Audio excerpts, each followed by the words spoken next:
bukan sekadar kita seorang-seorang je, tidak. Dia membabitkan pelbagai pihak. Sebab itu bila sebut tentang ibadat korban, pihak yang berkorban itu hukum hakamnya perlu tahu. Kemudian haiwan yang hendak dikorbankan, apa ciri-ciri yang sah, yang tidak sah, yang makruh, yang sempurna. Kemudian yang ketiganya adalah pihak yang mendapat daging korban tu siapa yang sepatutnya. Kemudian pihak yang keempatnya pihak pengurusan ataupun pihak petugas, apa yang sepatutnya mereka perlu tahu. Ini semuanya membabitkan ibadat korban. Bukan ibadat korban terkhusus kepada peserta korban, tidak. Dia membabitkan pelbagai pihak. Jadi sebelum kita masuk beberapa kesalahan yang selalunya berlaku dalam ibadat korban kita, suka saya sebutkan yang pertama, ibadat korban ni sunat muakkad. Antara perkara yang paling afdal, sedekah yang terafdal, mengikut Imam Syafi'i nyatakan perkara tersebut. Dan hukumnya makruh. Siapa yang mampu tapi tak nak buat, hukumnya makruh. Dan hukumnya ulama sebut bukan sekadar sunat muakkad, dia juga adalah sunat kifayah. Sunat kifayah ni adalah sunat yang kifayah, seorang buat yang lain tak perlu, yang bawah jagaan dia tak perlu buat. Mana gugur tuntutan tersebut. Bila sebut dalam satu rumah ada ibu, ada ayah, ada suami, ada isteri dan juga ada anak. Bila suami buat, suami telah melaksanakan sunat kifayah, maka gugurlah tuntutan sunat tersebut kepada orang lain. Tapi orang lain tak dapat pahala. Suami buat, isteri, anak tak dapat pahala. Cuma gugur tuntutan sunat tu, dah gugur kepada mereka sebab seorang dah buat. Pahala kepada orang yang buat, yang tak buat tak dapat pahala. Tapi orang yang buat boleh sharekan pahala dia. Dia buat ibadat korban, suami buat, dan dia niatkan pahala ni dia nak share kepada isteri dan juga anak-anak. Itu boleh. Ibadat korban ni hukumnya sunat, dia boleh jadi wajib dengan sebab dua perkara lah. Perkara pertama, nazar. Perkara yang kedua, dia menyatakan ini adalah korban aku. Hadhihi udhiyah. Hadhihi udhiyah li. Ini adalah ibadat korban untuk aku pada tahun ni. Dia nak jadikan ibadat ni, dia nak jadikan binatang ni binatang korban, maka akan jadi wajib dengan perkataan tersebut. Tak perlu niat. Macam perkataan talak lah, cerai. Aku cerai isteri aku. Dia berkata cerai kepada isteri dia, talak, tak perlu niat. Sebab benda tu jelas dengan lafaz. Maka tertalaklah isteri dia. Tak perlu niat. Begitu juga orang yang menyatakan ini binatang korban aku, maka akan terus automatik jadi wajib. Tak perlu niat pun wajib. Cuma ulama bahaskan perkara ini, memang asalnya hukumnya wajib dengan sebab dua perkara, nazar dan juga menyatakan perkataan tersebut dipanggil ta'yin. Ulama bahas perkara ni orang awam tak tahu. Orang awam dia ingatkan perkataan ini ibadat, ini binatang korban aku ni. Jadi orang awam ingat ke percakapan tersebut biasa. Sebenarnya dia dianggap wajib, macam nazar. Ulama memaafkan untuk orang awam lah, sebab mereka tak tahu benda ni. Kemudian bila sebut tentang sebelum kita masuk antara kesalahan dalam ibadat korban ini, kita berada pada 10 yang awal dalam bulan Zulhijjah, antara hari yang terbaik di kehidupan dunia. Seperti mana yang kita bacakan sebelum ini, ma min ayyamin al-amalu salih fiha ahabbu ila Allah wa afdal indallah min ayyamil ashr. Tidak ada hari-hari yang pada hari tersebut yang paling disukai di sisi Allah Subhanahu wa taala. Ma min ayyamin al-amalu salih afdal indallah ahabbu ila Allah. Tidak ada mana-mana amalan soleh, amalan baik pada hari pada 10 hari yang terawal ini yang paling disukai oleh Allah Subhanahu wa taala. Tak ada hari di kehidupan dunia melainkan 10 hari yang pertama, iaitu 10 Zulhijjah. Sahabat bertanya, walal jihadu fi sabilillah? Maka Nabi jawab, walal jihadu fi sabilillah. Walaupun berjihad di jalan Allah taala, maka 10 yang terawal bulan Zulhijjah ini yang paling afdal. Kemudian Nabi jawab, Nabi kata apa? Illa rajulun, melainkan seorang lelaki kharaja bi nafsihi wa malih, dia keluar bawa diri dia, bawa harta dia, falam yarji' min syai' falam yarji' min falam yarji' min zalika bi syai', dia tak pulang, dia pergi jihad, dia tak pulang lah, tak pulang bawa diri dan juga bawa harta, makna mati syahid itu lebih afdal berbanding 1 sampai 10 Zulhijjah. Jadi kita berada pada lingkungan hari tersebut, maka perbanyakkan amalan soleh, perbanyakkan perkara-perkara baik, perkara yang disukai oleh Allah Subhanahu Wa Taala, dan jauhi perkara yang Allah Taala larang. Sebab apa? Ibnu Abbas kata berdasarkan firman Allah Subhanahu Wa Taala, inna iddatash syuhuri 'indallahi 12 syahran fi kitabillah yauma khalaqas samawati wal ardh minha arba'atun hurum fala tadhlimu fihinna anfusakum, jangan kamu menzalimi diri kamu dalam bulan-bulan haram. Fala tadhlimu fihinna anfusakum, jangan kamu zalimi diri-diri kamu dalam bulan-bulan haram, iaitu termasuk bulan Zulhijjah ini. Ibnu Abbas menafsirkan ayat ini, dalam bulan haram perbuatan baik digandakan pahalanya, perbuatan jahat digandakan juga dosanya. Sebab kita berada pada bulan-bulan yang haram, bulan yang mulia, sehingga ulama menyatakan pada bulan Zulhijjah ini, walaupun amalan yang tidak afdal dilaksanakan pada hari yang terbaik di kehidupan dunia 1 sampai 10, maka itu lebih baik berbanding kita buat perbuatan yang afdal, ibadat yang afdal tapi bukan 1 sampai 10 Zulhijjah.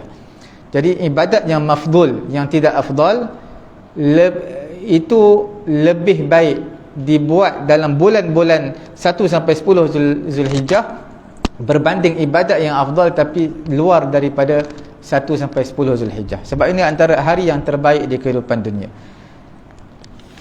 Dalam hadis yang lain Nabi kata apa? Nabi kata, ma min ayyamin a'zamu 'indallah, tak ada mana-mana hari yang lebih besar di sisi Allah, wala ahabbu ilaihi minal amal fihinna, tak ada hari yang paling disukai di sisi Allah min hadhil ayyamil 10, berbanding 1 sampai 10 Zulhijjah. Maka Nabi sarankan, fa'akthiru fihinna minat tahlil wat takbir wat tahmid, perbanyakkan pada 1 sampai 10 Zulhijjah, perbanyakkan tahlil.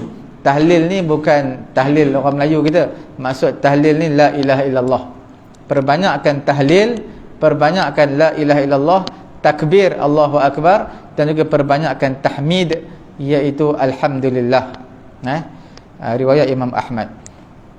Okey, kita lihat pada antara ibadat korban, antara kesalahan yang pertama yang saya nak sebutkan adalah mengenai dengan pihak pengurusan ataupun pihak petugas. Nabi SAW bagi tahu, Nabi kata wala yu'ti fi jizaratiha syai'an. Riwayat Imam Bukhari, Imam Muslim, jangan diberikan, wala yu'ta, tidak diberikan pada penyembelih ataupun petugas ni, tak diberikan apa?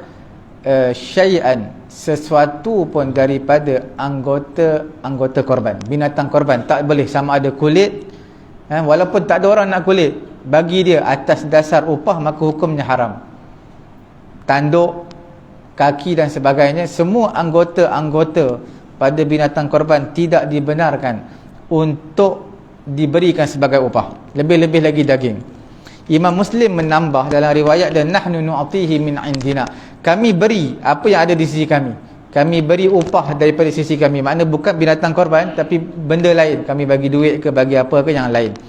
Sebab daging korban, untuk pengetahuan tuan-tuan yang dirahmati Allah Subhanahu Wa Taala, dia tak boleh buat pertukaran.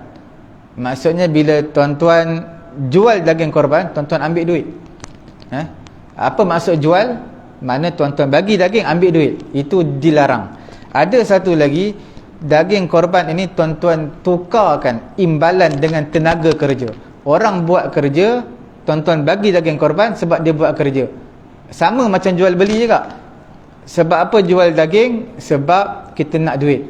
Sebab apa kita beri dia daging? Sebab dia buat kerja. Seolah-olah kita jual, kita beli tenaga dia dengan daging. dua perkara ini adalah perkara yang haram, tidak dibenarkan.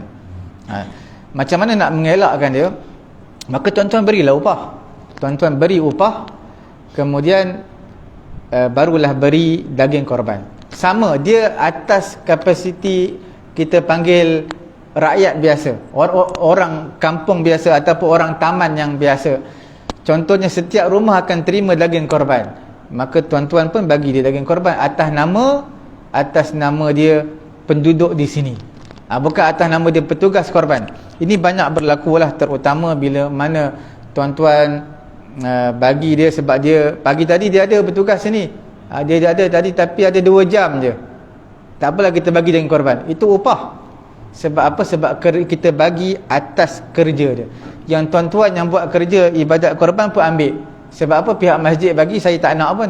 Tak nak, tak perlulah ambil. Sebab apa pihak masjid bagi? Sebab kamu buat kerja, bukan sebab kamu penduduk sini. Penduduk sini semua dapat 1 kilo, tapi petugas dapat 2 kilo. Sebab dia petugas dan juga dia adalah penduduk di sini, dapat 2 kilo. Itu maknanya upah lah. Dalam secara tidak langsung sebenarnya itu adalah upah. Jadi sebab itu tuan-tuan, perkara ini perlu diberi penekanan, sebab mulut kita tak sama dengan perbuatan kita. Mulut kita tak sama dengan perbuatan kita.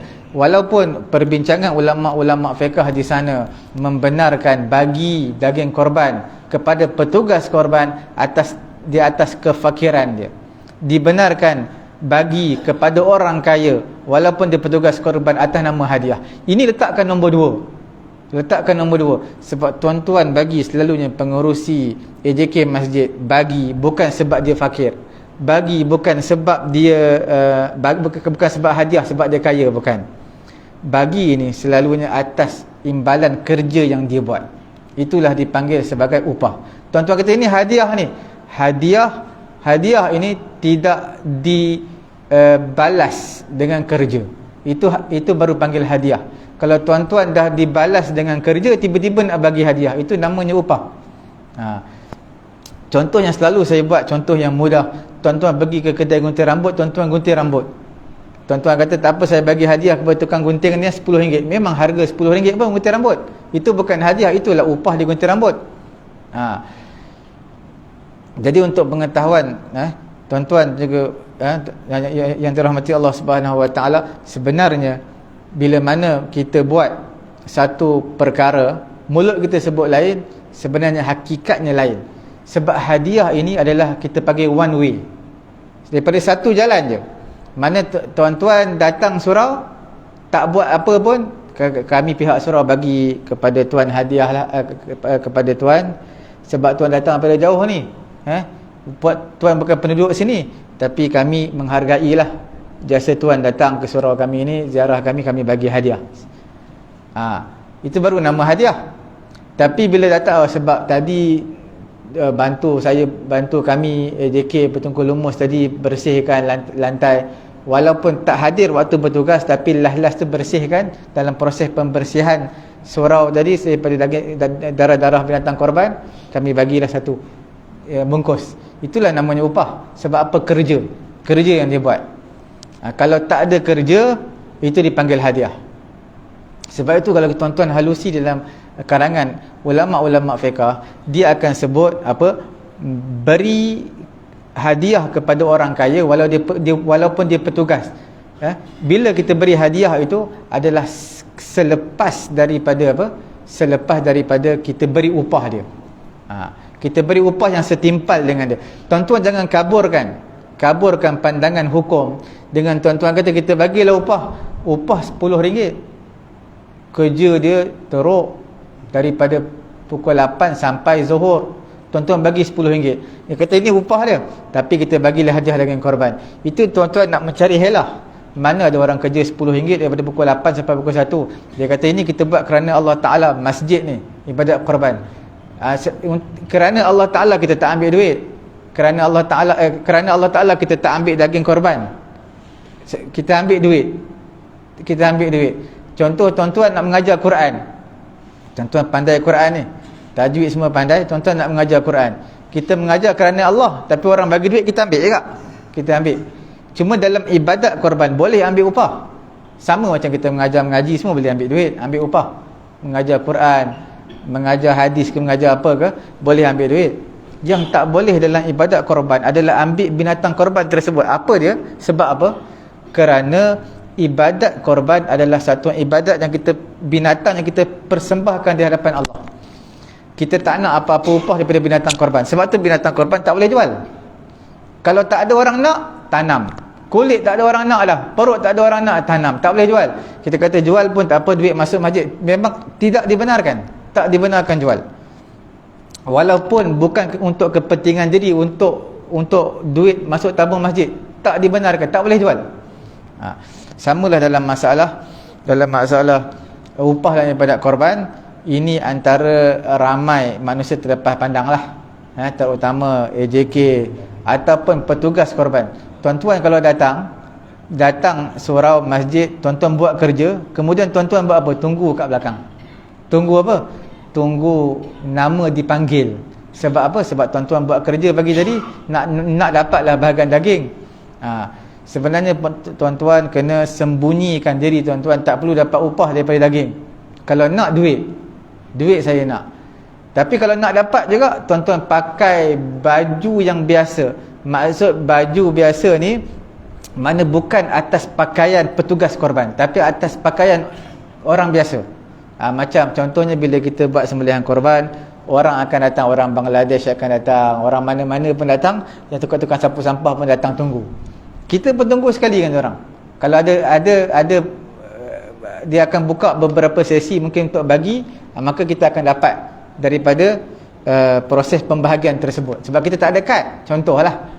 Bukan atas tiket kita sebagai orang yang berkhidmat ataupun orang yang bertugas korban. Itu yang perlu dititik beratkanlah. Kemudian perkara yang kedua adalah antara kesalahan kita, iaitu kita ambil daging korban tanpa izin. Sebenarnya untuk pengetahuan tuan-tuan, dalam borang form ataupun tak ada form pun tak apalah, mulut kena cakap. Dari segi hukum lah, dari segi kita nak clear, kita kena tulis lah. Okey, tuan-tuan, sebenarnya bila buat binatang korban tu milik siapa? Adalah milik mutlak peserta korban. Mereka boleh, kalau mereka nak semua bahagian mereka pun boleh, itu milik mereka. Contoh, saya buat seekor lembu, saya seorang aja seekor lembu, dan itu adalah milik saya semua. Saya nak bagi kepada siapa pun boleh, tapi dengan syarat adalah satu bahagian untuk orang miskin tu ada. Walaupun sikit, dia mesti kena ada. Tadi saya sembang dengan satu imam AJK masjid, imam masjid, masjid besar lah.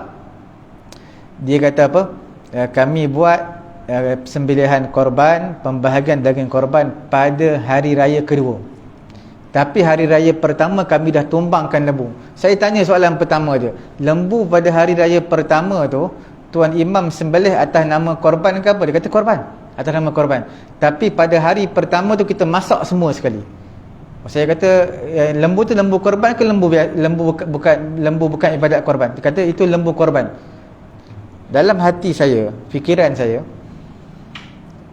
untuk ibadat korban kita tak boleh masak semua. Lembu tu tak boleh masak semua, sebab dia kata hari raya kedua tu kita nak buat besar-besaran, berbelas lembu ataupun 10 ekor lembu, lebih daripada tu dia nak buat. Takut tak sempat masak semua, dia nak prepare pada hari tersebut, semua dah siap untuk masak. Dan hari yang kedua semua kita akan bahagi-bahagikan. Bahagi tu maksudnya kita makan lah. Hari tu kita dah masak, hari pertama tu mungkin petang ke malam kita masak, esok pagi tengah hari kita makan benda tu je. Kemudian saya kata memang tak ada bahagi-bahagi. Dia kata ada bahagi-bahagi, kita bahagi sikit lah untuk petugas-petugas. Sebenarnya dalam tak sedar dua kesalahan. Perkara pertama, untuk petugas-petugas kita bagi dah daging korban, itu nama dia upah. Sebab apa? Sebab mereka ni dia bertungkuh lumus untuk hari pertama masak semua sekali, potong daging semua untuk masak. Mereka ni kita bagilah berapa bungkus. Sebenarnya itu upah, tak dibenarkan. Kalau betul masjid nak, kita kata atas menghargai pengorbanan mereka pada hari raya pertama, tak kira lah walaupun waktu bekerja pada hari tersebut contohnya, maka kita bagilah duit. Okey, keluarkan duit masjid, kita kata RM100 seorang ataupun RM50 seorang, kita bagi untuk mereka buat kerja sebab nak masak pada hari tersebut. Itu kesalahan pertama, dia kata nak bagilah untuk orang-orang situ. Kemudian yang kedua, ada tak orang fakir miskin yang terima daging korban tersebut? Andai kata antara petugas-petugas korban itu ada fakir miskin, itu tak apalah, itu dikira sah. Tapi kalau tak ada, maka tak sah. Itu yang saya beri penekanan. Setiap ibadat yang kita lakukan, bukan sekadar niat saja ikhlas, bukan sekadar pentadbiran diuruskan secara betul, tetapi perlu tahu hukum hakam di dalamnya. Memang kita kata buat ikhlas, amanah, tapi knowledge tentang perkara tersebut ada ataupun tidak, itu perkara yang amat penting. Kemudian sebab itu dalam form ataupun kertas kita kena tulis pengurusan akan diuruskan oleh pihak surau atau pihak masjid. Jadi cuma mereka bagi duit je. Kalaulah mereka bagi duit, mereka nak kontrol semua agihan-agihan, itu susah. Sebab apa? Mereka dah serahkan kepada surau, tapi mereka nak kontrol lembu tu, agihan tu, mereka nak ni bagi kepada orang ni bagi kepada orang ni bagi kepada apa, kroni dia, ni bagi kepada anak saudara jiran dia. Jadi sebenarnya bila dah serah kepada pihak surau, sebab itu dalam form kena nyatakan secara jelas, iaitu segala pengurusan agihan, semua sekali agihan ataupun lapah dan sebagainya diserahkan bulat-bulat kepada pihak surau yang akan uruskan. Tak ada kena-mengena dengan mereka.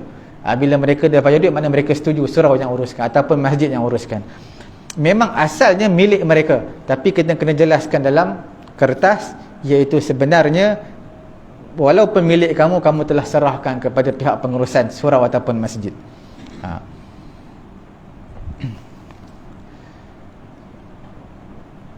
Sebab mengambil daging ni sebenarnya dalam kita tak sedar adalah dianggap sebagai satu perbuatan mencuri.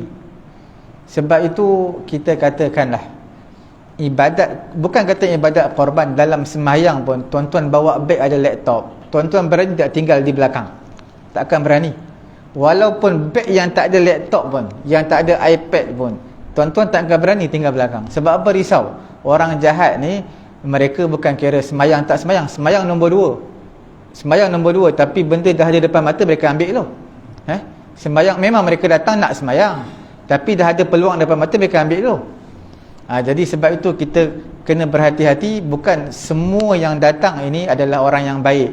Memang mereka datang asalnya niat baik, tapi tuan-tuan kena tahu, inna syaitan yajri minal insan majrad dam. Syaitan ini akan berjalan pada laluan darah manusia. Tuan-tuan datang mungkin niat tu dah baik dah, memang nak buat kerana Allah Subhanahu Wa Taala, tapi syaitan ni sentiasa tempat laluan darah kita tu sentiasa ada. Itu adalah tempat laluan dia juga. Jadi sentiasa dia akan hasut kita sampai kita terpesong. Asalnya niat dah betul lah, tapi syaitan akan datang bisik, akan buat macam-macam sampai kita terpesong daripada kebenaran. Jadi mencuri ni dalam tak sedar, orang yang ambil tanpa pengetahuan pihak masjid yang menguruskan, itu adalah curi.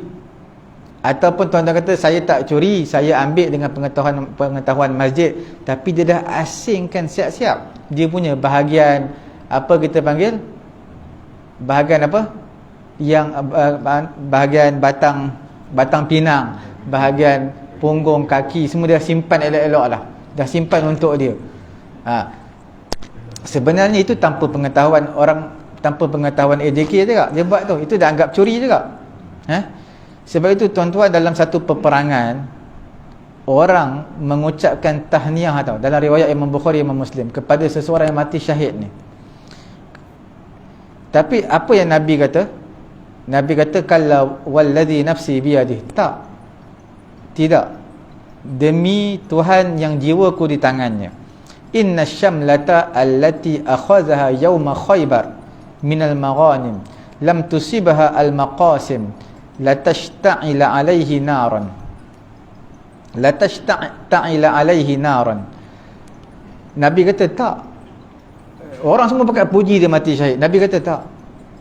Sesungguhnya satu selendang yang dia pernah ambil selendang tersebut dalam peperangan Khaybar, itu sebenarnya daripada harta ghanimah harta rampasan peperangan, lam tusibha al-maqasim, dan bahagian selendang asyamlah, bahagian selendang tersebut sebenarnya dia tidak dapat pun, bukan bahagian dia sebenarnya, tapi diambil tanpa pengetahuan.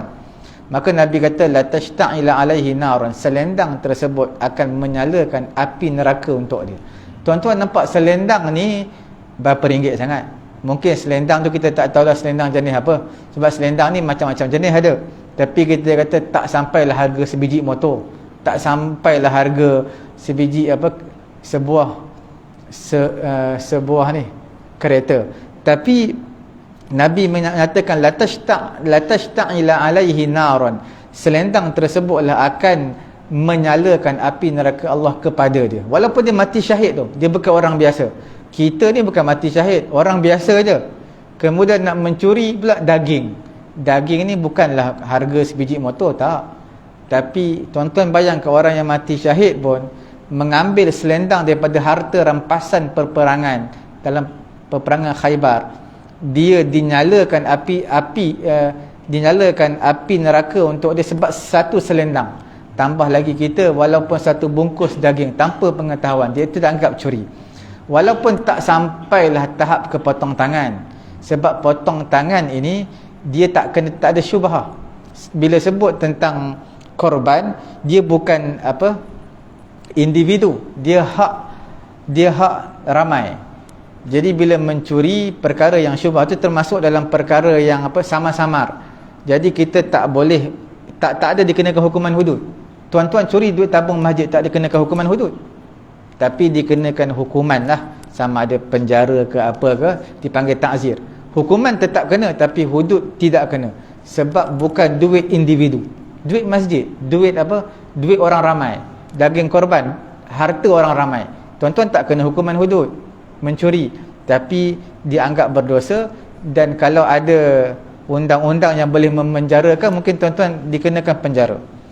Dalil yang kedua, Allah Ta'ala kata ya ayyuhalladzina amanu la ta'kulu amwalakum bainakum bil batil, wahai orang beriman, jangan kamu makan harta sesama kamu dengan cara yang batil.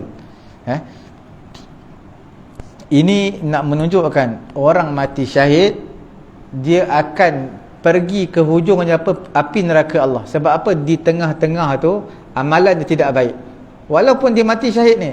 Sebab apa? Ambil sesuatu tanpa izin, makna mencuri. Pendek kata dia mencuri. Jadi berhati-hatilah, sebab mencuri ini sebenarnya selalunya bukan seorang, kadang-kadang sudah berkomplot, sudah merancang daripada awal. Okey, pas kepada orang A bagi orang B, orang C, kemudian masuk dalam kereta ataupun dalam raga motor dia. Bola plastik hitam ke apa, orang tak tahu. Orang tanya apa dia ni, adalah kapak ke apa, jadi orang tak tahu. Sebenarnya itu semua mencuri. Perkara yang ketiga, antara kesalahan kita dalam ibadat korban ini adalah kita menguruskan penyembelihan ini hendaklah dengan cara ihsan, dengan cara yang terbaik lah. Sebab itu bila kita nak bunuh cicak Nabi kata sekali bunuh lestik mati, sekali pukul mati, maka dapat 100 pahala. Kalau lestik kali yang kedua baru mati, kurang sikit pahala dia. Kali ketiga baru mati lestik, maka kurang lagi pahala dia. Sampai ke 10 kali baru mati, maka kurang lagi pahala dia. Nabi bagi tahu apa, innallaha katabal ihsan ala kulli syai'. Sesungguhnya Allah Ta'ala mewajibkan ihsan, buat baik ke atas setiap sesuatu yang bernyawa. Bukan kata manusia, tetapi haiwan, dia adalah yang mempunyai nyawa, yang mempunyai roh. Jadi perlulah kita berbuat baik, buat ihsan kepada mereka. Kemudian Nabi kata fa iza qataltum fa ahsinul qitlah, bila kamu nak bunuh haiwan dengan cara yang terbaik. Perbaikkan pembunuhan kamu. Wa idza zabahtum fa ahsinu dzibha, bila kamu nak sembelih maka perelokkan sembelihan kamu. Wal yuhid ahadukum syafratahu, tajamkan pisau salah seorang di kalangan kamu. Wal yurih zabihatahu, dan berikan kerehatan kepada binatang korban. Beri kerehatan ni maksud apa? Iaitu kamu tajamkan pisau, roh keluar dengan elok, dengan baik. Kalau pisau tumpul, dia nak keluar roh pun payah. Sebab apa? Urat belum putus lagi. Jadi tak memberi kerehatan kepada dia. Hadis riwayat Imam Muslim lah. Jadi berdasarkan daripada hadis ini, wajib kita buat ihsan kepada binatang. Apa maksud ihsan kepada binatang ni? Tuan-tuan, bila buat ihsan kepada binatang, cara nak rebahkan lembu, itu ihsan juga. Walaupun lembu ni berapa ratus kilo ni, kita hanya berapa kilo je nak tumbangkan lembu.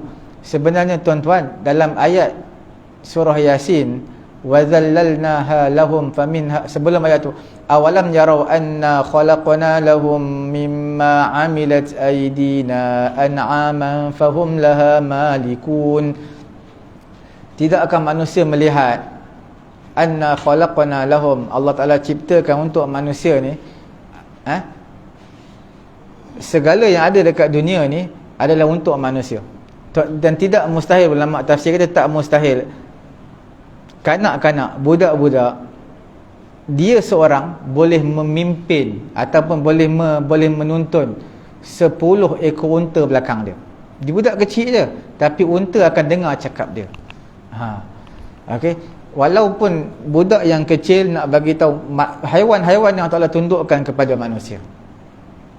Sebab itu dalam ibadat korban ini, selalunya petugas-petugas korban ni macam-macam fi'il, macam-macam kerenah, macam-macam perbuatan perangai manusia. Sebab itu Nabi, bila mana nak diutuskan sebagai Nabi, tidak ada mana-mana Nabi diutuskan sebagai seorang Nabi melainkan dia ada pengalaman, experience dia dalam mengembala kambing. Sebab kambing ni dia tidak beratur macam lembu ataupun unta. Unta bila kembali ke kandang, dia akan elok je, sebaris ataupun beberapa baris. Kambing tak, pergi sana, pergi sini, pergi sana. Macam itulah, perlukan kesabaran yang tinggi. Walaupun tuan-tuan, daging yang paling manis, yang paling sedap daging kambing, berbanding daging unta jaga lembu. Tapi cara nak handle tu juga agak rumit. Sebab tu Nabi, sebelum dia berdakwah kepada manusia, dia kena ada pengalaman dulu dalam mentadbir kambing ni macam mana. Dalam nak merebahkan lembu juga kena ada ihsan. Kalau tuan-tuan dah expert, sebenarnya kaki lembu ni kita masukkan tali, tarik, ikat satu je, satu kaki belakang, satu je. Kalau tuan-tuan expert lah. Mungkin bagi kita susah. Jadi kalau susah, kita buatlah cara macam mana, yang penting tak menyeksa haiwan tersebut. Kemudian tuan-tuan pastikan tidak ada orang yang tarik ekor lembu, sebab tidak ada apa-apa function apa pun untuk tuan-tuan tarik ekor lembu. Bukan boleh tarik ekor lembu boleh jatuh pun. Tali kita tarik ikat pada kaki, itu boleh jatuh lah, ataupun pada badan dia. Tapi pada ekor dia tidak memberi kesan apa-apa pun, bahkan memberi kesan pada daging tersebut. Dia akan jadi keras dan juga liat, dan juga ada bau lah, bau. Kemudian ihsan kepada haiwan ini, pisau, alat, mestilah tajam. Sebab apa? Nabi kata apa? Wal yurih zabihatahu, memberi kerehatan kepada binatang tersebut supaya dia dapat keluar roh dengan mudah. Kemudian pastikan ada tutupan ataupun tirai supaya kawan sebelah dia tak lihat dia sedang disembelih. Seolah-olah dia menanti ajal dia je. Dia pun takut. Jadi tuan-tuan tutuplah. Walaupun dia perkara sunat, tapi termasuk dalam ihsan kepada haiwan. Dan perkara yang seterusnya adalah tuan-tuan, asah pisau jangan asah depan dia. Sebab itu Islam ajar kita kesantunan dalam hidup ini. Sekalipun kita di hadapan haiwan, kena ada sopan santun dia. Bukan dengan manusia je. Bila pergi kedai makan, contohnya, tuan-tuan fikir nak shisha, rokok. Sebenarnya di sekeliling kita tu asap-asap akan mengganggu, terutama ada budak-budak kecil. Jadi mereka cukup tak selesa dan membahayakan kesihatan mereka. Islam ini bukan sekadar itu mengajar kita, bahkan Islam mengajar kesantunan hidup, walaupun terhadap haiwan. Itulah sebenarnya nak menggambarkan agama ini agama rahmat, bukan untuk manusia je, tapi untuk semua. Jika kita nak kendalikan haiwan, contohnya jangan terlampau kasar. Kita tak boleh jadikan sebagai hujah, sebab ustaz tu buat, ustaz tu pun tumbang macam tu, ustaz tu pun tarik ekor. Ustaz tak boleh jadi hujah. Ustaz bukan satu hujah. Ataupun imam tu pun buat macam tu, itu bukan hujah. Hujah dia adalah apa yang Nabi buat, kita buat, itu sebagai satu hujah. Ada seorang laki-laki, anna rajulan adja'a syatan, seorang laki-laki dia tumbangkan kambing, dia rebahkan kambing, yuridu an yazbahaha, kemudian dia nak sembelih kambing tersebut, wa huwa yuhiddu syafratahu, maka dia pun asah pisau dia. Asah pisau kat mana? Dekat depan kambing tu. Kambing dah rebah dah, dia asah pisau depan kambing. Jadi Nabi SAW tegur dia, aturidu an tumitaha mautat, adakah kamu nak matikan kambing ni beberapa kali mati? Mana bukan sekali mati. Dia dah tengok tu dah rasa dia tengok orang asah pisau depan dia, dah rasa satu kematian bagi dia. Kemudian Nabi kata, hal hadatta syafrataka, sebab apa kamu tak nak asah pisau kamu dulu, qabla an tudji'aha, sebelum kamu tumbang, sebelum kamu rebahkan kambing. Asah pisau dulu baru rebah kambing. Ini dah rebah kambing baru kelang kabut nak asah pisau depan dia. Jadi itu Islam ajar kepada kita adab dengan haiwan. Kemudian perkara yang keempat antara kesalahan yang berlaku adalah menggunakan harta orang ramai untuk korban. Tuan-tuan kumpulkan duit, tuan-tuan buka satu tabung korban, cukup RM5,000 kita boleh beli seekor lembu. Siapa nama dia? Nak buat nama siapa? Nama surau, nama masjid. Tuan-tuan, Nabi dah bagi tahu dah, naharna, daripada Jabir, naharna ma'a Rasulillah sallallahu alaihi wasallam amal Hudaybiyah al-badanah. Jabir kata kami sembelih unta pada tahun Hudaybiyah bersama dengan Nabi, al-badanah, unta ni an sab'atin, 7 bahagian, wal baqarata an sab'atin, lembu pun 7 bahagian juga. Jadi kalau tuan-tuan buat berkongsi binatang ni lebih daripada yang diperlukan, sepatut 7 je, tak boleh lebih. Jadi bila kumpul duit, kemudian tuan-tuan pun buat ibadat korban. Kita tak tahu nak buat nama siapa. Duit tu bolehlah buat ibadat korban, tapi ibadat korban tu tak sah, sebab dia tak ada, dia kan ada milik siapa ibadat korban tu. Tapi melainkanlah tuan-tuan, saya nak masuk korban satu bahagian, saya tak cukup duit, satu bahagian RM800, saya ada RM600. Okey, orang A bagi saya 100, orang B bagi saya 50, orang C bagi saya 50, cukup 800. 600, orang A bagi 100, 700, orang B, C bagi 50, cukup RM800. Jadi saya pun buat korban, tapi atas nama saya seorang je, itu sah lah, sebab mereka bagi atas nama hadiah, atas nama sedekah. Mereka tak ada pun nak untuk sertai korban, cuma bantu saya cukupkan duit. Mereka dapatlah pahala, bukan pahala korban lah, pahala hadiah, pahala sedekah. Cuma saya atas jasa baik mereka ni, bolehlah saya niatkan pahala ni sampailah kepada orang yang beri duit kepada saya. Nampak tak? Jadi itu perbezaan dia. Kalau kita kumpul duit, sebelum ni Haji Kasim pun tanya juga. Dia tanya, ada ustaz kata boleh, dia kuliah kat masjid mana dah, dia kata boleh. Saya kata memang boleh, sah. Sembelihan tu sah, cukup syarat putus urat halqum, urat mari, sah lah. Binatang tersebut sah, tapi tak dianggap sebagai binatang korban lah. Tak dapat pahala ibadat korban tu kepada orang yang share ramai-ramai. Dia akan dapat pahala biasa, pahala memberi orang makan, memberi orang daging. Dalam mereka kata lah, dalam yang dia pukul 5,000 tu, kata dah dalam 5,000 tu yang bagi-bagi duit tu adalah dalam 20-30 orang.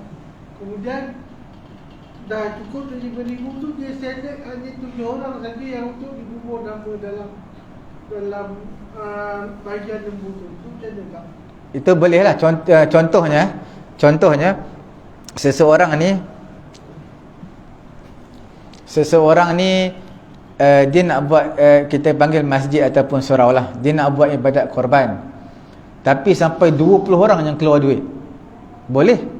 20 orang keluar duit itu bukan atas nama korban, dia atas nama memberi hadiah. Memberi hadiah kepada surau. Memberi hadiah, 20 orang beri hadiah, seorang RM500, cukup RM5,000 contoh. Jadi bila cukup RM5,000, maka surau pun dapatlah beli seekor lembu. Kemudian 20 orang tu kata pilihlah mana-mana nama, fakir miskin ke AJK surau ke, nak bubuh nama silakan bubuh. Boleh lah. Tapi 20 orang tu mereka tak bagi atas nama korban, mereka bagi atas nama hadiah saja. Makna benda duit yang mereka bagi tu sebenarnya hadiah. Hakikatnya hadiah. Dan orang yang buat korban tersebut, 7 peserta tu boleh niat juga pahala untuk mereka 20 orang ni, nak sharekan pahala korban kepada mereka, boleh. Kemudian menggunakan harta orang ramai untuk korban ni, yang bolehnya adalah khalifah ataupun kita panggil YB je lah, boleh YB. Tapi mereka kena lihat juga atas dasar keperluan. Contohnya YB nak buat dekat, tapi dia tak boleh buat, dia kena buat satu tempat, kawasan. Jadi contohnya dia kawasan keramat, dia buat satu tempat je, tempat masjid yang besar, dan dia kena buat di situ. Dia tak boleh buat tempat dekat rumah dia ke, dekat padang dia ke, dekat mana-mana, dia tak boleh buat, melainkan di tempat masjid. Sebab tu khalifah dalam kitab fiqh menyatakan khalifah ini ataupun kita panggil menteri YB lah, mereka boleh buat korban, boleh ambil daripada duit Baitul Mal, boleh. Tapi tuan-tuan perlu tahulah, mereka ambil duit, mereka guna duit ini atas kapasiti apa sebenarnya. Sebab selalunya mereka nak meraih undi. Ini tidak dibenarkan lah. Mereka guna duit orang ramai untuk meraih undi, itu tidak dibenarkan. Kalau mereka buat, ambil duit Baitul Mal, tak ada niat nak raih undi apa, memang nak buat sebab perkampungan tu perkampungan orang asli, orang miskin, perlukan daging, mereka buat, itu tidak jadi masalah. Bila guna, contohnya bila guna wang masjid sekalipun dikumpul atas nama ibadat korban, tu tak sah. Sebab wang tu wang orang ramai. Wang orang ramai kita tak boleh guna kepada bukan tujuan asal dia lah. Contohnya memanglah tujuan asal dia, kita kata tabung ibadat korban untuk beli binatang korban, itu memang tujuan asal, tapi sebenarnya untuk 7 orang. Tapi saya sudah jawab tadi, mereka yang bagi 20 orang, 30 orang tadi bagi atas nama hadiah saja. Hakikatnya itu bukan korban, adalah sumbangan. 7 peserta yang dimasukkan dalam senarai beli binatang korban, 7 peserta itulah sebagai peserta korban, mereka akan dapat pahala korban.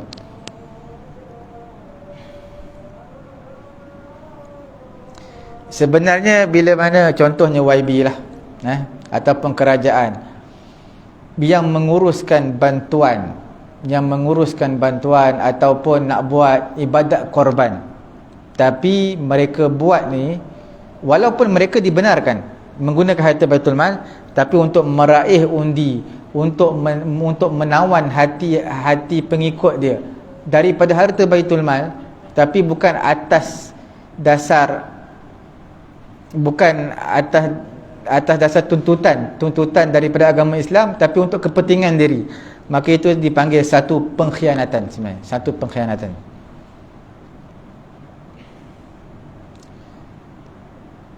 Jadi YB sebenarnya dia boleh buat korban ni berdasarkan hadis yang Nabi sembelih korban. Nabi sembelih korban, lepas tu Nabi baca doa, Nabi kata Allahumma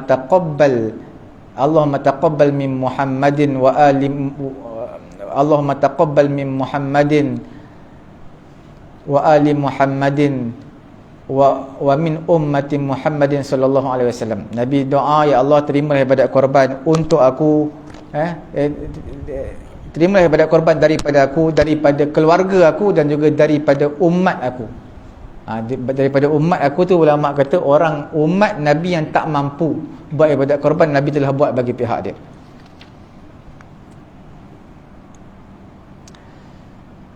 Okey. Kemudian yang terakhir, dalam kesalahan yang kita lakukan ibadat korban ini, kadang-kadang orang berebut, dia melakukan ibadat korban daripada sumber yang haram. Ini selalunya orang-orang politik kita pun banyak juga sebenarnya dalam bab ni. Apa dia? Mereka dapat duit macam-macam. Last sekali sumbangan untuk bayar tahfiz. Jadi mereka jadikan tahfiz ni sebagai satu lobby untuk mereka cuci duit. Cuci duit mereka kat situ. Mereka kata bayar gaji ustaz, bayar makanan pelajar. Jadi mereka cuci duit kat situ. Sama juga macam ibadat korban, kita nak ambil tapi hasil daripada riba, judi. Apa yang berlaku, Allah dalam hadis riwayat Imam Muslim, innallaha tayyibun, Allah Ta'ala ini adalah baik, suci. La yaqbal, Allah Ta'ala tidak terima perkara yang tidak suci. Jadi untuk tuan-tuan perlu tahu, manifestasi ibadat korban ni untuk apa sebenarnya? Adalah untuk mendekatkan diri kepada Allah Subhanahu Wa Taala. Jadi tuan-tuan nak dekatkan diri tapi dengan cara yang tak betul. Matlamat tak menghalalkan cara. Innallaha la yaqbalu salatan. Allah Taala tak terima solat bi ghairi tuhur, tanpa bersuci. Wala sadaqah min ghulul, daripada Allah Taala tak terima sedekah daripada harta khianat. Harta tuan-tuan khianat kawan tuan-tuan, tipu orang, kemudian duit tersebut tuan-tuan belanja makan, bagi sedekah, tidak diterima oleh Allah Subhanahu Wa Taala. Sama seperti sembahyang. Sembahyang tapi tidak suci, tak ambil wuduk, maka sembahyang tak diterima. Sama juga tuan-tuan nak buat sedekah tapi sumbernya tidak suci, maka tidak diterima oleh Allah Subhanahu Wa Taala. Jadi kesimpulan dia, dalam kita melakukan ibadat korban ini, antara perkara yang utama adalah kurang knowledge kita. Perlu penambahbaikan dari segi ilmu kita. Yang keduanya adalah niat kita adalah ikhlas. Kadang-kadang niat tak betul, itu juga faktor akan menyumbang kepada kesilapan kita dalam buat ibadat korban. Kemudian yang ketiganya adalah manusia ni bila dia nak mengambil kesempatan di atas ibadat yang dia lakukan, bila dia nak mengambil kesempatan, maka dia akan jadi perbuatan tersebut tidak ikhlas kerana Allah. Sebab apa datang juga ni buat ibadat korban? Sebab saya kan AJK surau, sebenarnya saya ada kerja lain lagi untuk buat ni. Sebab AJK saya kena datang jugalah. Jadi nampak sangat tuan-tuan datang ada kepentingan.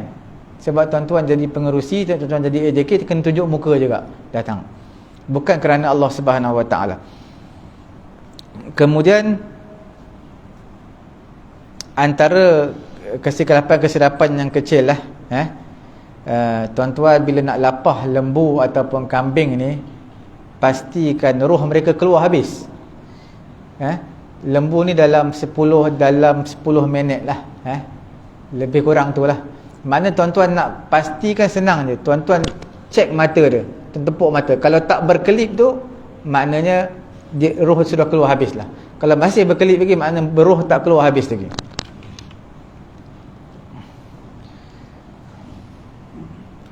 Antara kesilapan yang kecil yang mana sebahagian surau ataupun masjid buat, mereka tak asingkan lembu. Tuan-tuan tahu kita ada 10 ekor lembu, dan setiap seekor tu ada 7 peserta, dan setiap peserta ni sunat makan daging korban dia. Tapi kalau tuan-tuan semua kumpul satu tempat, macam mana lembu A dia ada 7 peserta, 7 nama. Lembu B ada 7 nama. Mereka ni disunatkan makan lembu bahagian mereka. Tapi kalau tuan-tuan semua campur sama, jadi tak dapat sunat tu. Kemudian dalam penyembelihan lembu ni, tuan-tuan untuk pengetahuan lah, yang jantan tu lebih afdal daripada yang betina. Sebab apa? Mengikut pendapat yang kuat, jantan tu lebih afdal. Sebab antara pandangan lah, mereka kata jantan ni daging lebih baik berbanding binatang betina. Kemudian dalam pemilihan warna pun, warna putih lebih afdal berbanding warna-warna lain, warna coklat ke, warna merah ke, warna putih paling afdal. Sebab apa? Sebab Nabi bila menyembelih kibas, Nabi pilih yang warna putih, yang bertanduk. Jadi binatang bertanduk lebih afdal daripada binatang yang tak bertanduk. Kalau tuan-tuan pilih, tuan-tuan sebagai AJK, tuan-tuan pilih lembu di mana kandang, tuan-tuan pilih yang warna putih, walaupun mahal sikit pun tak apa. Kemudian tuan-tuan pilih yang bertanduk, tuan-tuan pilih yang ada isi banyak lah, itu yang afdal. Harga tak apa, tuan-tuan boleh bagi tahu, kita pilih lembu yang besar, jadi harga pun besar juga. Kemudian antara selawat, tuan-tuan tahu dalam mazhab Syafi'i kita ada 5 perkara yang disunatkan. Perkara yang pertama adalah membaca bismillah. Perkara yang kedua adalah membaca selawat Nabi. Perkara yang ketiga menghadap kiblat. Perkara yang keempat adalah apa? Bertakbir. Perkara yang kelima adalah doa. Doa sama ada sebelum pun boleh, selepas sembelih pun boleh. 5 perkara ni disunatkan. Tapi tuan-tuan kena ingatlah, bila nak hadap kiblat tu sunat. Jangan sampai heret binatang atas batu, atas apa, heret dia semata-mata nak hadap kiblat perkara sunat. Dekat mana dia rebah, sembelih lah. Untuk memudahkan sembelih. Bismillah ini ulama Syafi'i sendiri berbeza pendapat. Dalam mazhab Syafi'i kita, ulama-ulama kita berbeza pendapat. Nak baca bismillahirrahmanirrahim ataupun bismillahirrahmanirrahim. Ada ulama kata baca bismillahirrahmanirrahim, itu yang sesempurna basmalah.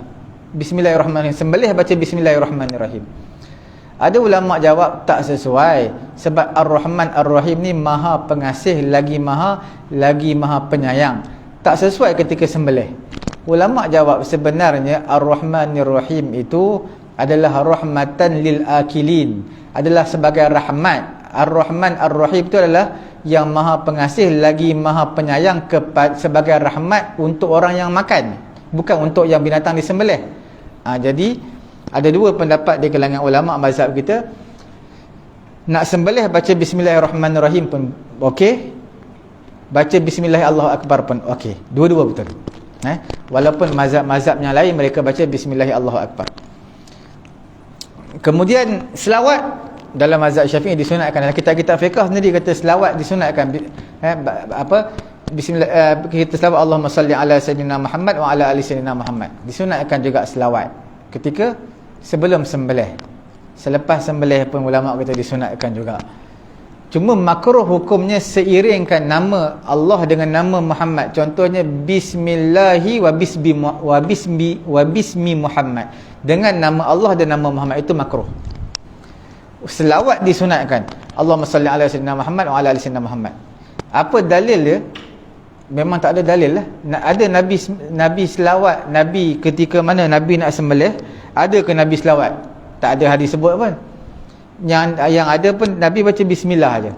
Nabi tak ada selawat. Tapi dalam mazhab Syafi'i kata disunatkan selawat. Maka di sini ulama kata apa? Berdasarkan umum hadis. Berdasarkan apa? Umumnya ayat Quran. Wa rafa'na laka zikrak. Allah Taala angkat nama Nabi Muhammad bersama dengan nama Allah Taala. Sebab itu bila kita azan Allahu akbar ada asyhadu an la ilaha illallah, ada sebut nama Nabi Muhammad, asyhadu anna Muhammadar Rasulullah. Bila kita semayang kita duduk tahiyat akhir, asyhadu an la ilaha illallah wa asyhadu anna Muhammadar Rasulullah.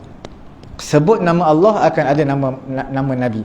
Sebab itu dalam ibadat korban pun sama, ulama kata bila sebut nama Allah disunatkan selawat. Itu berdasarkan umum ayat Quran lah, dan dia tak ada spesifik hadis yang kata Nabi selawat, tak ada.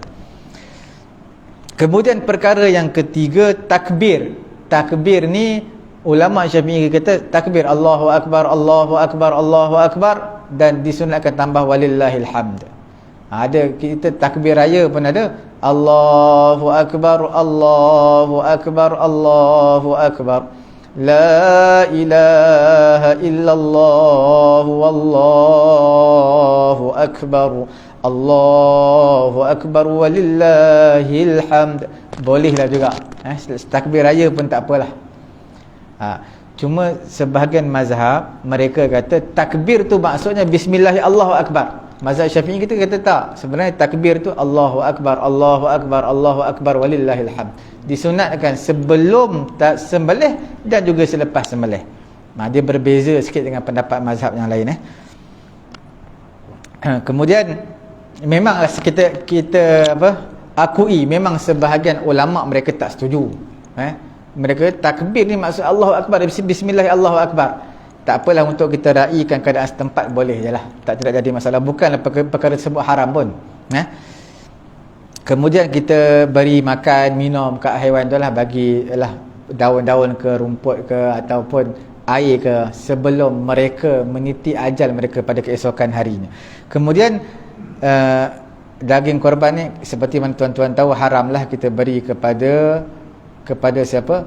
Kepada orang kafir.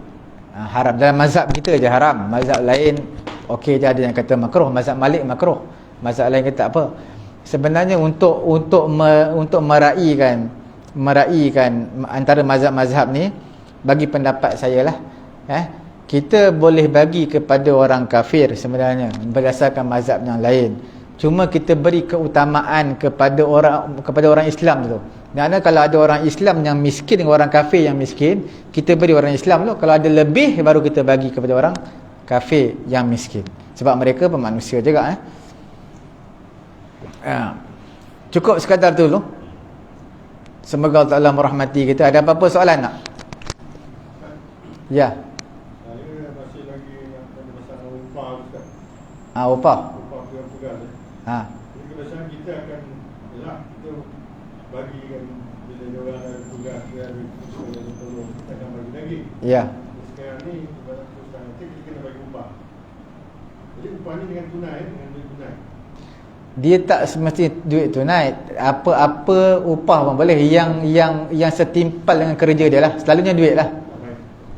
Jika kita jadikan upah dia tu, maknanya kalau macam mana Ustaz kata dalam Ustaz, kita setimpal dengan ni. Maknanya kalau kita tengok dalam RM50 ke satu orang kan. Jadi bila dia melibati ramai, kita boleh kurangkan kan. Ustaz kan, boleh kurangkan, kita boleh lebih setengah. Jadi sekarang ni kalau kita ambil andaian, kita bagi dia t-shirt, baju sebagai upah, boleh?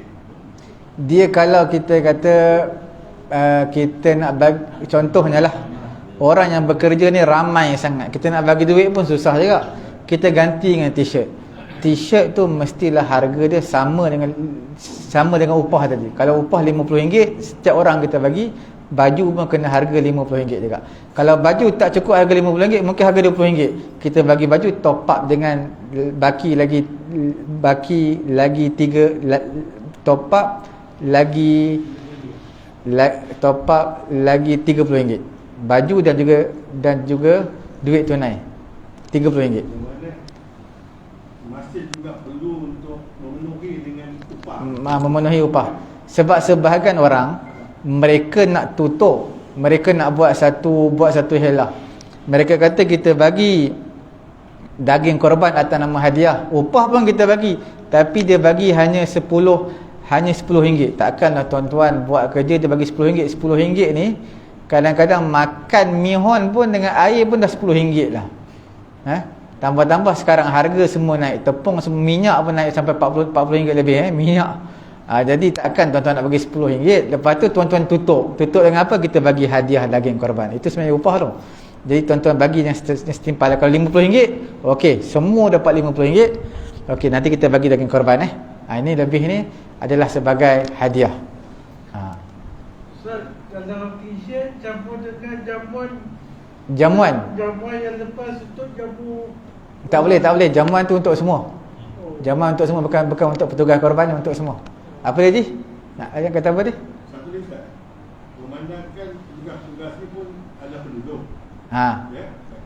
Jadi kita boleh buat katalah tugas ni kita takkan bagi lagi lah. Ya. Tetapi penduduk kebiasaan kalau kita bagi dia satu bungkus. Jadi kali ini kita bagi penduduk 2 bungkus.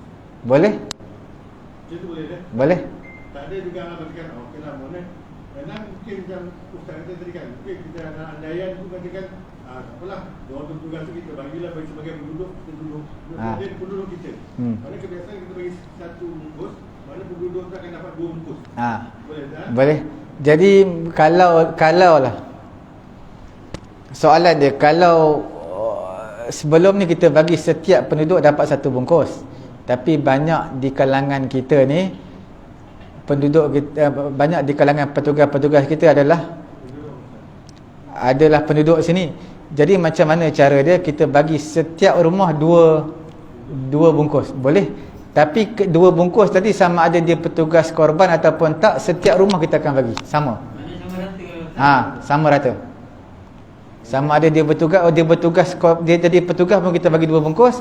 Rumah yang tak ada hantar wakil petugas korban pun kita bagi dua juga. Kalau keseluruhan ini rumah 155, maknanya kita kena adakan dalam 300 lah, 300 lebih. Yang terakhir kita tutup majlis kita dengan satu hadis. Nabi kata, ma'amila banu Adam yawman nahri amalan ahabbu ila Allah min ihraqid dam. Tak ada amalan anak Adam pada hari raya Aidil Adha yang lebih disukai oleh Allah Taala berbanding menumpahkan darah haiwan.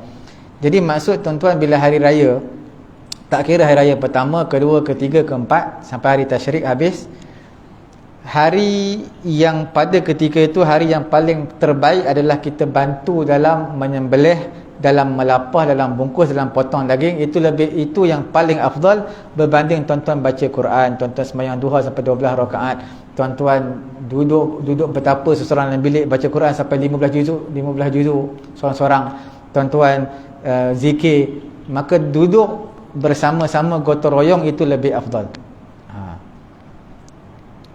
Okey. Kemudian di akhir Nabi kata, fatibu biha nafsan, bersihkan diri kamu, ikhlaskan hati kamu kerana Allah Subhanahu Wa Taala. Okey. Dan jangan lupa juga pada 9 Zulhijjah nanti, takbir raya bermula pada subuh pada hari Sabtu ni, kemudian berpuasa. Banyaklah kelebihan ya antara pada 9 Zulhijjah ni. Antara kelebihan yang besar, Nabi kata, siyamu yaumi arafata ahtasibu 'ala Allah an yukaffira as-sanata allati qablahu was-sanata allati ba'dah. Iaitu siapa yang berpuasa pada hari Arafah, Allah Ta'ala akan ampunkan dosa dia 2 tahun. Kita dah huraikan dulu sebab apa? Sebab dia adalah puasa untuk umat ini je. Umat terdahulu tidak pernah merasa puasa pada hari Arafah, pada 9 Zulhijjah. Okey, semoga Allah Ta'ala memberi kefahaman kepada kita. Cukup sekadar ini, kita tutup majlis dengan tasbih kafarah. Subhanallahumma wa bihamdihi, subhanakallahumma wa bihamdika, asyhadu an la ilaha illa anta, astaghfiruka wa atubu ilaik. Bismillahirrahmanirrahim. Wal 'asri innal insana lafi khusr illa allazina amanu wa 'amilus solihati wa tawassaw bil haqq wa tawassaw bis sabr. Bismillahirrahmanirrahim. Alhamdulillahirabbil alamin, wassalatu wassalamu ala rasulina Muhammadin wa ala alihi wa sahbihi ajma'in. Allahumma anfa'na bima 'allamtana wa 'allimna ma yanfa'una wa zidna 'ilma. Alhamdulillahi ala kulli hal wa na'udzu billahi min hali ahli an-nar. Rabbana atina fid dunya hasanah wa fil akhirati hasanatan wa qina 'adzaban nar. Wa sallallahu ala sayyidina Muhammadin wa ala alihi wa sahbihi ajma'in. Alhamdulillahi rabbil alamin. Taqabbalallahu.